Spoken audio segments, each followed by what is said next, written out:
Hello students, good morning. Today in 12th class physics we are continuing with the chapter on effect of magnetic field on moving charges है ना। अब इसमें अभी हम लोग आज जो नया टॉपिक लेने वाले हैं दैट इज लॉरेंट्ज फोर्स। अब लॉरेंट्ज फोर्स जो है this is the force acting on a moving charge, force acting on a moving charge, acting on moving charge, ये तो अभी हम लोगों ने पढ़ा हुआ है ना। But due to what, due to the combined action of electric field and magnetic field. Electric field भी लगी हुई है और मैग्नेटिक फील्ड भी लगी हुई है, दोनों की वजह से जो फोर्स आएगा on a moving charge, this will be termed as the Lorentz force. अब इलेक्ट्रिक फील्ड के कारण जो फोर्स है और मैग्नेटिक फील्ड के कारण जो फोर्स है उनमें डिफरेंस क्या है। तो अब हम लोगों ने ये पढ़ा हुआ है कि भाई किसी एक एरिया में अगर एक इलेक्ट्रिक फील्ड लगी हुई है तो उसके ऊपर जो फोर्स आएगा, this force is given by Q into E. This is force due to the electric field.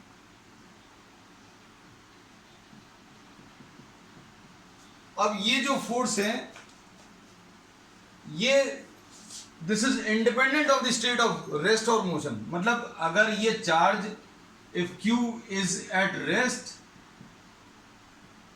और इन मोशन, दोनों ही केसेस में Q चार्ज जो है अगर रेस्ट पर है या मोशन में है, दोनों ही केसेस में फोर्स जो आएगा वो Q into E आएगा। This is force due to the electric field. और फिर इसके बाद अभी हम लोगों ने इसमें ये बोला था कि force due to the electric field is along the electric field. Force और इलेक्ट्रिक फील्ड का डायरेक्शन सेम है। इसमें अभी हम लोग ये मानकर चलते हैं क्या कि चार्ज जो है वो पॉजिटिव है। तो ये सारी चीजें बच्चों अभी हम लोग पहले डिस्कस कर चुके हैं कि भाई किसी चार्ज को अगर किसी इलेक्ट्रिक फील्ड में रखें तो उसके ऊपर फोर्स लगेगा, फोर्स की वैल्यू Q into E है। चार्ज अगर रेस्ट पर है इलेक्ट्रिक फील्ड के अंदर तो भी फोर्स लगेगा, चार्ज अगर मोशन में है तो भी उसके ऊपर फोर्स लगेगा, और फोर्स की वैल्यू इससे मिलेगी।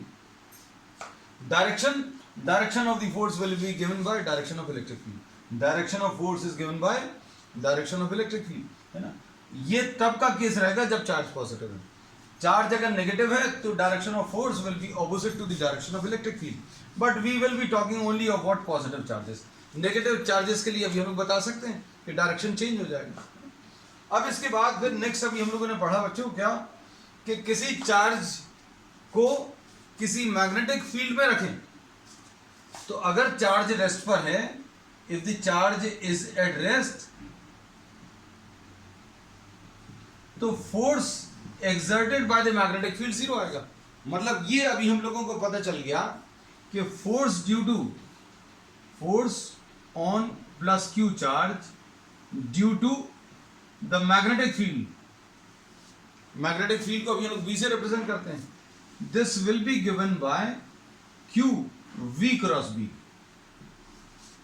अब इन दोनों में डिफरेंस देखो, ये देखो ये एक लॉरेंट्ज फोर्स जो है, this is the force acting on a charge due to the combined action of electric and magnetic field. तो इसमें एक बहुत अच्छी चीज ये हो रही है कि इलेक्ट्रिक फील्ड और मैग्नेटिक फील्ड के कारण जो फोर्स है उनका कंपैरिजन भी हो रहा है साथ साथ, है। तो अब हम लोगों ने इसमें ये बोला कि this force exist, Fm exist only for charges in motion. Charges अगर मोशन में है तभी ये फोर्स एग्जिस्ट करेगा। अब इसमें वो बात अलग है, अगर आप चार्ज को मैग्नेटिक फील्ड की ही डायरेक्शन में चलाएंगे तो कोई फोर्स नहीं आएगा। But generally if it is in motion then a force acts on it. Force is exerted by the magnetic field and the force exerted by magnetic field will be given by this relation. अब इसमें अभी हम लोग ये कहते हैं कि this force does not exist when the charge is at rest. यहां पर क्या था, force exerted by electric field कैसा था, this electric field was exerting a force whether the charge is at rest or in motion. Irrespective of the state, मतलब चाहे वो चल रहा हो चाहे रेस्ट पर हो, फोर्स उसके ऊपर लगेगा ही लगेगा, ठीक है। लेकिन यहां पर ये वाला फोर्स तभी लगेगा, इसकी प्राइमरी कंडीशन ये है that charge should be in motion, rest पर है तो काम ही नहीं करेगा। तो पहला डिफरेंस ये आ गया। क्या डिफरेंस आया कि this force, this electric force exist only, this force exist for charges which are either at rest और इन मोशन। इलेक्ट्रिक फील्ड जो फोर्स लगाती है वो दोनों ही कंडीशंस में लगाती है, लेकिन ये वाला तभी लगेगा जब चार्जेस मोशन में हो। दूसरा डिफरेंस क्या है कि force due to the electric field is along the electric field, लेकिन यहां पर कैसा है ये बच्चों, Fm जो है this is perpendicular to the magnetic field. ये जो force exerted by the magnetic field है, force exerted by the magnetic field है, it is perpendicular to the magnetic field. तो दोनों में डिफरेंस क्लियर हुआ। तो अब हम लोगों ने ये पता चल गया कि भाई इलेक्ट्रिक फील्ड अगर लगी है कहीं पर, उसके कारण जो फोर्स आएगा वो Q इंटू E आएगा। चार्ज रेस्ट पर है तो भी काम करेगा, चार्ज मोशन में तो भी काम करेगा, और डायरेक्शन कैसा रहेगा, direction of force will B along the electric field. ये दो चीजें बोली, ठीक है। तो फोर्स Fex अलोंग E पहली चीज, और दूसरी चीज Fex फॉर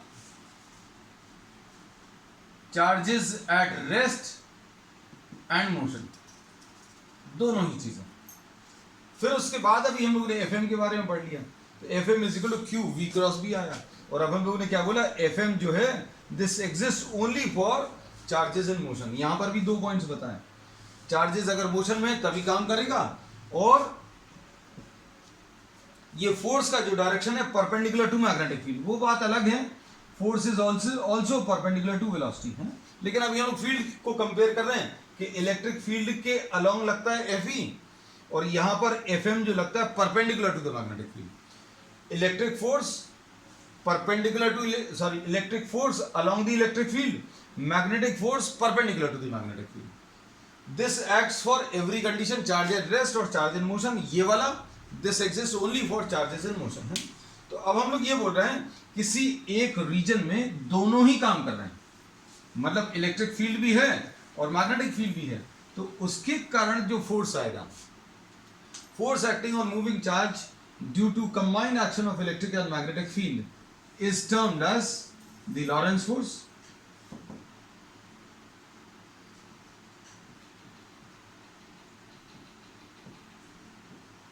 और ये लॉरेंस फोर्स जो है this is equal to Fe plus Fm,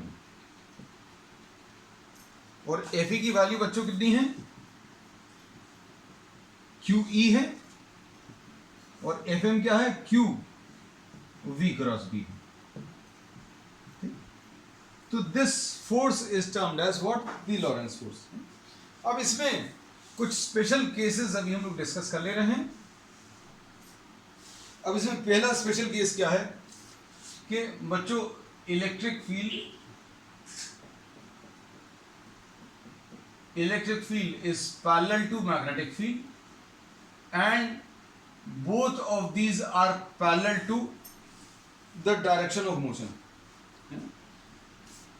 अब सपोज फॉर एग्जांपल, अगर इस डायरेक्शन में मैग्नेटिक फील्ड है, इसी डायरेक्शन में इलेक्ट्रिक फील्ड भी है, और इसी डायरेक्शन में आप चार्ज को चला रहे हैं, तो अब क्या आएगा बच्चों, देखो इसमें अब हम लोग क्या बोलेंगे, F will be equal to the Lorentz force will be equal to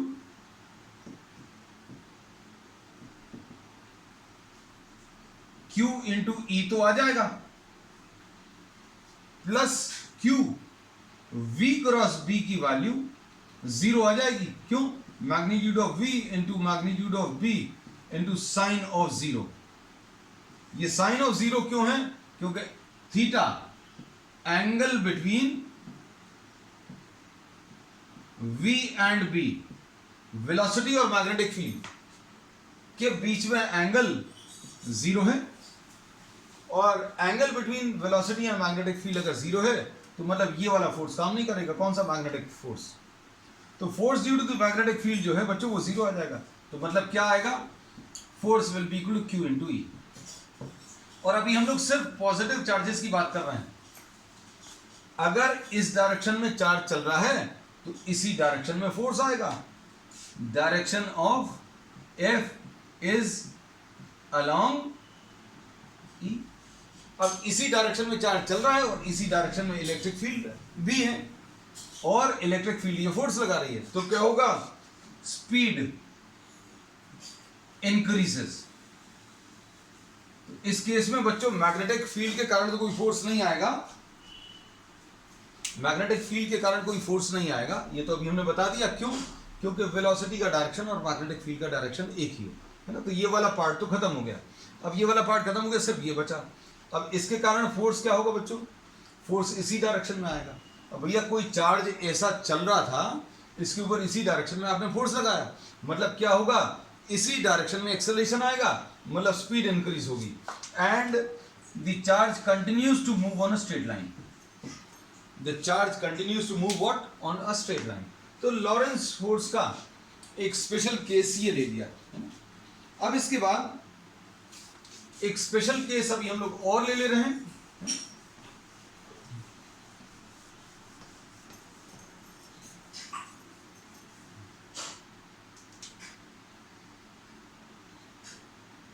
second case. Second case में बच्चों V जो है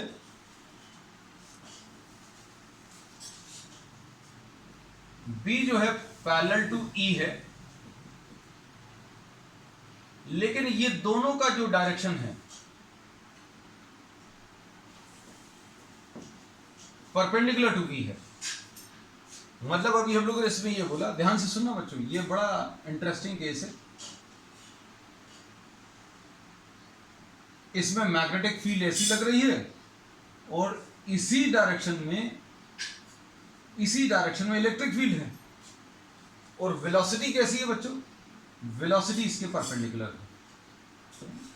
तो ऐसा केस अभी हम लोग डिस्कस कर चुके हैं। We have discussed about what? Helix.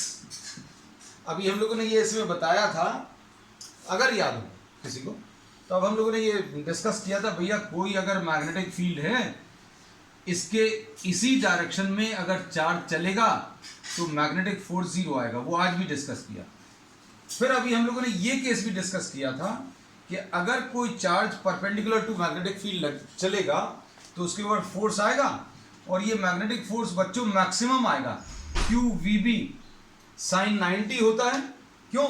क्योंकि वेलोसिटी और मैग्नेटिक फील्ड के बीच का जो एंगल है बच्चों 90 डिग्री है। तो मैग्नेटिक फोर्स कितना आ गया? मैग्नेटिक फोर्स मैक्सिमम आ गया। अब इसके कारण क्या होगा? ये फोर्स का डायरेक्शन कैसे बताते हैं? फोर्स का डायरेक्शन बताने के लिए हम लोग वेलोसिटी को मैग्नेटिक फील्ड की तरफ घुमाएं। भैया वेलोसिटी को मैग्नेटिक फील्ड की तरफ घुमाओ और जैसा रोटेशन आएगा उसी डायरेक्शन में आप कर्ल ऑफ द फिंगर्स ले लो, तो ये अंदर की तरफ फोर्स आएगा। फोर्स अंदर की तरफ है, मतलब क्या होगा? ये जो चार्ज पार्टिकल है, this will start moving on a circular path, है ना। ये सर्कुलर पाथ पर चलने लगेगा और सर्कुलर पाथ पर चलेगा, और अगर इसमें ऐसी कुछ वेलोसिटी भी अगर आ गई इसके कारण, तो ये ऐसा कुछ चलेगा perpendicular to the plane of the paper. किसके कारण चलेगा? ये ऐसी वेलोसिटी है, ये मैग्नेटिक फील्ड है, तो फोर्स बेटा परपेंडिकुलर टू वेलोसिटी आया। फोर्स परपेंडिकुलर टू वेलोसिटी अगर है तो this will start moving on the circular path. और सर्कल का सेंटर कहाँ की तरफ आता है? जहां फोर्स है। तो फोर्स अंदर की तरफ है, तो इसका सेंटर भी बच्चों अंदर की तरफ आएगा, है ना। ये अभी हम लोगों ने पिछली क्लासेस में डिस्कस किया। अब इसमें अगर ऐसी वेलोसिटी भी आ गई तो सर्कल के साथ साथ ये आगे भी बढ़ेगा, तो ये हेलिकल पाथ था। अब ऐसे ही कुछ इसमें होने वाला है कि इलेक्ट्रिक फील्ड ऐसी है, मैग्नेटिक फील्ड ऐसी है, इसके कारण ड्यू टू V और या due to B magnetic force कितना आ जाएगा बच्चों? Q VB आएगा। और इसके कारण क्या होगा? The charge starts moving on a circular path. FM के कारण, due to FM the charge starts moving on a circle which is perpendicular to the paper, and in my case this is the board, है ना, हम आपके हिसाब से लिखवा रहे हैं। तो अब ये ऐसा कुछ चलने लगेगा। इसके कारण क्या होगा? Due to FE, due to FE what will happen? This will move, FE कितना आ जाएगा? Q इंटू ई आएगा। अब इस एफई के कारण ये जो फोर्स इस डायरेक्शन में लग रहा है, ये चार्ज ऐसा भी चलेगा, इस डायरेक्शन में भी चलेगा और सर्कल पर भी चलेगा। तो क्या होगा? हेलिकल पाथ आएगा। लेकिन अब एक डिफरेंस है हेलिक्स में, क्या कि भैया ये फोर्स लगातार काम कर रहा है इस डायरेक्शन में। अगर ये फोर्स लगातार काम कर रहा है, FE produces an acceleration along what? Along the electric field, due to which, जिसके कारण क्या होगा? velocity along the field increase होने लगेगी। अब इसमें अभी हम लोगों ने ये बोला कि भैया ये तो सर्कल पर चलने लग गया, ये तो पता चल गया। इसके कारण क्या हो रहा है? इसके कारण ये चार्ज इस डायरेक्शन में चलेगा और ये चूंकि फोर्स लगातार लग रहा है, ये फोर्स लगातार लग रहा है, तो इस डायरेक्शन में वेलोसिटी लगातार बढ़ती जाएगी। और वेलोसिटी अगर लगातार बढ़ेगी तो पहला जो रोटेशन आया है या पहला जो रोटेशन उसने कंप्लीट किया, अगले रोटेशन में जो हॉरिजॉन्टल डिस्टेंस आएगा वो थोड़ा ज्यादा आएगा, क्योंकि इस डायरेक्शन में वेलोसिटी लगातार बढ़ती जा रही है।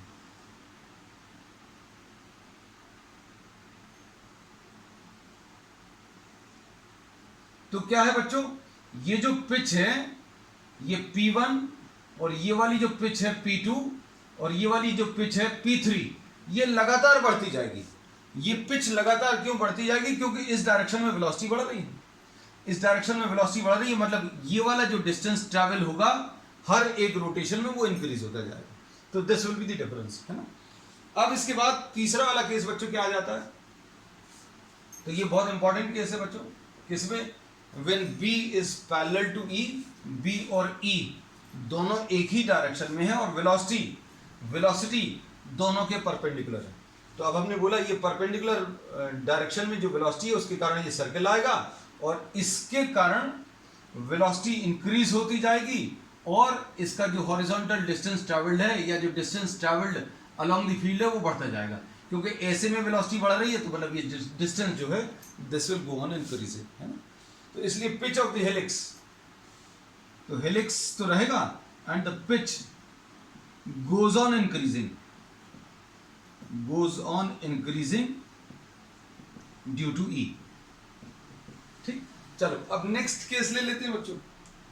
नेक्स्ट केस जो है ये अभी हम लोग पहले भी डिस्कस कर चुके हैं, लेकिन लॉरेंस फोर्स के हेडिंग में अब हम लोग इसको एक बार और लिख लेंगे। क्या कि B perpendicular to E perpendicular to V, यानी तीनों परपेंडिकुलर। अब तीनों अगर परपेंडिकुलर है तो बच्चों ये वाला केस तो अभी हम लोग कर चुके हैं। कहां पर?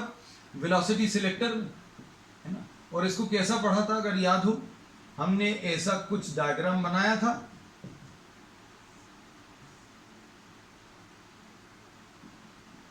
ये पॉजिटिवली चार्ज प्लेट है, ये नेगेटिवली चार्ज प्लेट है, मतलब इलेक्ट्रिक फील्ड ऐसी है, मैग्नेटिक फील्ड ऐसी है, इलेक्ट्रिक फील्ड, मैग्नेटिक फील्ड और ये वेलोसिटी का डायरेक्शन।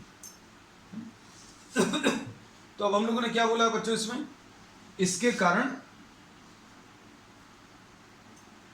इस इलेक्ट्रिक फील्ड के कारण ये ऐसा कुछ डिफ्लेक्ट होगा, मतलब क्या होगा इसमें, इस डायरेक्शन में प्लस क्यू चार्ज के ऊपर इस डायरेक्शन में एफ ई काम करेगा और एफ ई की वैल्यू बच्चों कितनी आ जाएगी? Q into E.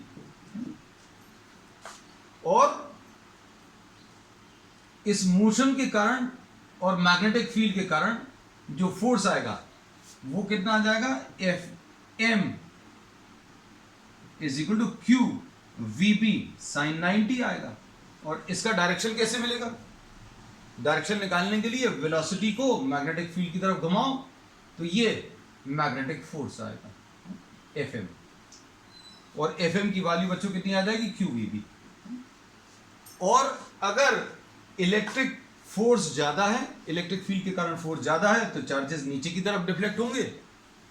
और मैग्नेटिक फोर्स अगर ज्यादा है मतलब ज्यादा वेलोसिटी वाले चार्ज पार्टिकल्स वो ऊपर की तरफ चले जाएंगे। और जहां पर जिन चार्जेस के लिए इलेक्ट्रिक फोर्स और मैग्नेटिक फोर्स बराबर होंगे वो अनडिफ्लेक्टेड जाएंगे। So if you are having many number of charges moving with different velocities, then only those charges will go undeflected, for which F is equal to Fm. This was the basic principle of what? Velocity selector, and that we have discussed in previous class, है ना? चलो अब next topic बच्चों इसमें ले लेना है। ये पहला टॉपिक था आज का क्या? Lorentz force. Lorentz force basically क्या है? It is the force acting on a moving charge due to the combined action of electric and magnetic field, है ना? चलो नेक्स्ट देख लो।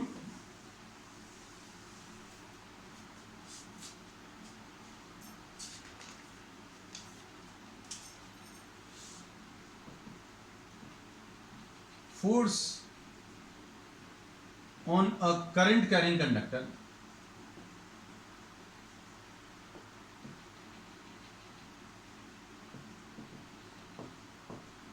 Placed in a magnetic field.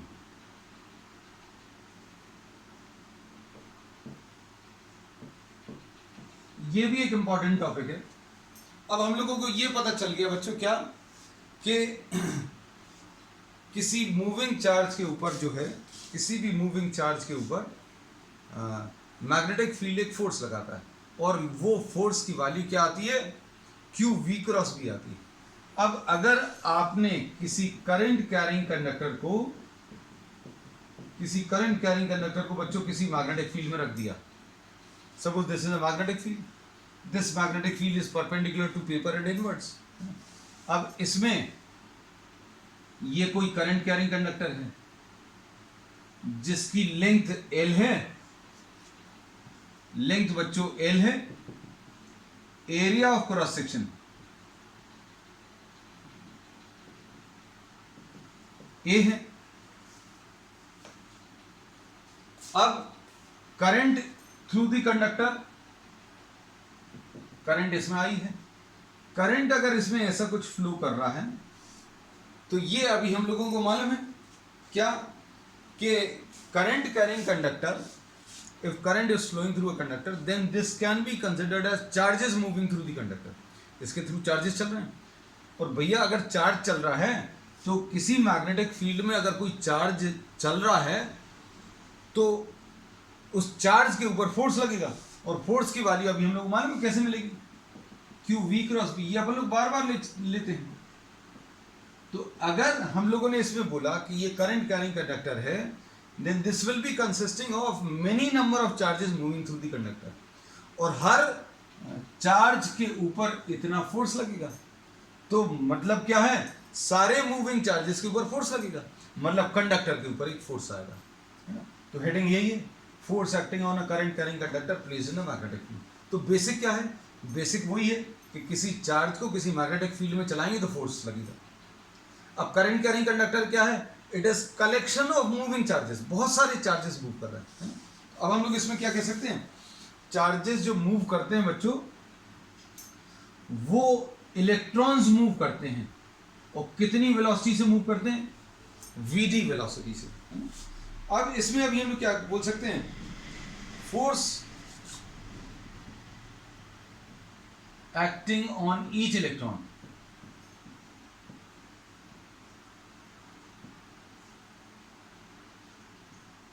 Moving through the conductor,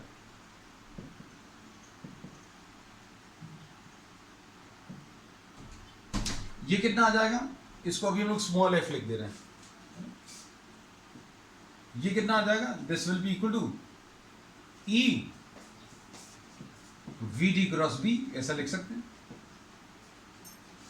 force acting on each electron moving through the conductor will be given by what? E into Q की जगह E लिख दिया, क्योंकि E क्या है? The charge of each electron. E is what? The charge of each electron. और Vd क्या है? इलेक्ट्रॉन्स इसके अंदर जो मूव करते हैं किसी कंडक्टर में, वो कितनी वेलोसिटी से मूव करते हैं, उसको ड्रिफ्ट वेलोसिटी बोलते हैं. तो Vd आ गया.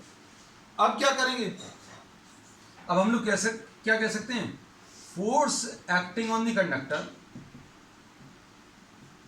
निकालने का तरीका क्या रहेगा? Force acting on each electron ले लो, on each electron into total number of electrons,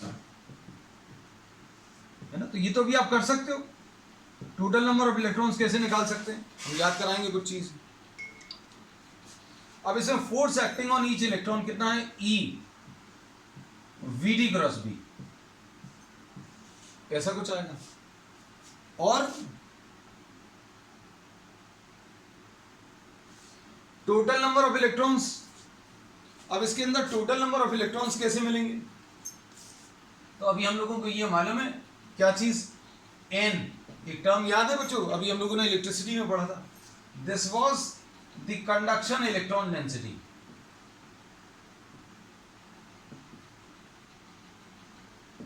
और ये कैसे मिलता था? Total number of electrons upon with the volume. तो अब हम लोग कैसे बोलेंगे टोटल नंबर ऑफ इलेक्ट्रॉन्स अगर निकालना है? टोटल नंबर ऑफ इलेक्ट्रॉन्स कैसे मिलेगा? Will be equal to n into volume. अब n इंटू वॉल्यूम, वॉल्यूम कैसे मिलेगा? आपको area of cross section A है और लेंथ इसकी कितनी है? L. तो ये आ जाएगा n into A into L. ठीक. अब n into A into L आ गया. ठीक. अब देखो इसको क्या सॉल्व कर सकते हैं? Force acting on the current carrying conductor, force acting on the current carrying conductor, ऐसा लिख दे रहा है. कंडक्टर अकेला भी लिखा रहता तो भी चलता. अब इसको अभी हम लोग सॉल्व कर सकते हैं. क्या सॉल्व कर सकते हैं बच्चों? Vd की वैल्यू मालूम है अभी हमें, I upon N E A होता है. तो अब हम लोग क्या कर सकते हैं? देखो N into E into A into Vd, इसको I लिख सकते हैं. ये रिलेशन अभी हम लोगों ने करंट इलेक्ट्रिसिटी में पढ़ा हुआ है. तो I कितना आ जाएगा? N into E, N into क्या क्या चीज हटा दें? E हटा दें, Vd हटा दें, और क्या हटा दें? N हटा दें, और इसके बाद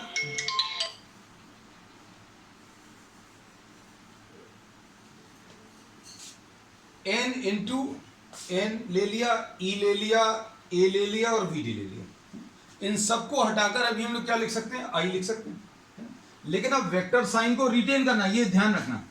तो अब देखो इसको कैसा लिखेंगे. Just see how this can be written.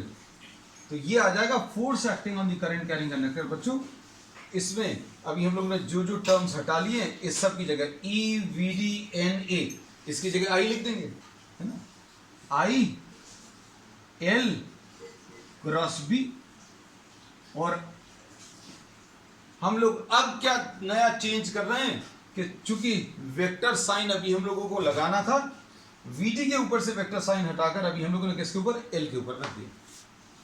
I के ऊपर वेक्टर साइन तो लगा नहीं सकते. I के ऊपर वेक्टर साइन लगा सकते, तो अभी हम लोगों ने क्या किया? क्योंकि I क्या है? एक स्केलर क्वांटिटी है, तो I L के ऊपर वेक्टर साइन लगा दिया. तो अब हम लोगों ने देखो क्या किया है स्टेप में, ये क्लियर कर दें. N A E Vd, N E A Vd, इसको हटाकर I लिख दिया. I लिख दिया और L ये लिखा हुआ, तो I L क्रॉस B आ गया. This is what the force acting on, this is the relation for force acting on the current carrying conductor. So this expression gives force acting on current carrying conductor placed in a magnetic field. अब force acting on current carrying conductor अगर आपको निकालना है तो फिर से ये किसके टर्म्स में लिखा हुआ है? ये क्रॉस प्रोडक्ट के ये क्रॉस प्रोडक्ट के टर्म्स में लिखा हुआ है ना। तो अब हम लोग इसमें क्या करेंगे, अगर आपको फोर्स का डायरेक्शन निकालना है, अगर आपको फोर्स का डायरेक्शन निकालना है तो फोर्स का डायरेक्शन निकालने के लिए हम लोग इस क्रॉस प्रोडक्ट का डायरेक्शन निकाल लेंगे। ये IL जो वेक्टर है बच्चों, IL, इसको अभी हम लोग करंट एलिमेंट बोलते हैं।